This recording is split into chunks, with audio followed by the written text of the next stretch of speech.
Boeing's strength was built up over decades, but it meant many made the mistake of regarding the first incident, Lion Air, as a one-off. When it became too off on a fleet of just over 350 aircraft, which were also a new variant and a fourth-generation design of an aircraft that had design roots in the 1960s, the alarm bells sounded. Boeing has several groups it needs to convince. Global regulatory authorities used to accept the U.S. Federal Aviation Authority, FAA, certification, but it is now unlikely to be waved through with the same trust, bearing in mind the FAA was so behind the rest in grounding the aircraft. Boeing will have to deal with at least 4 separate regulatory authorities as it seeks to return the aircraft to service safely. Airline customers are unlikely, as yet, to cancel current orders, although at the very least the market for MAX aircraft is likely to soften for a while.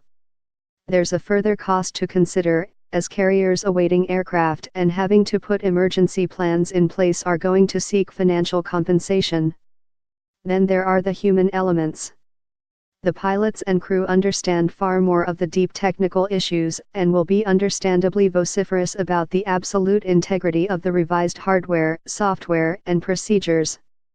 In the light of the evidence to date, they are likely to be very critical and need significant reassurance and explanation. While many passengers probably do not recognize their aircraft type, events like this inevitably get people talking. Any further incidents, even if slightly related to these issues, would be utterly disastrous for public opinion and really shake trust in aviation safety.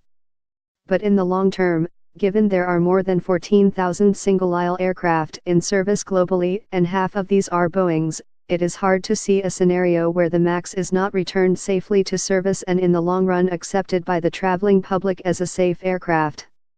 Compensation is going to be a significant factor, and the sums involved are likely to be eye-watering.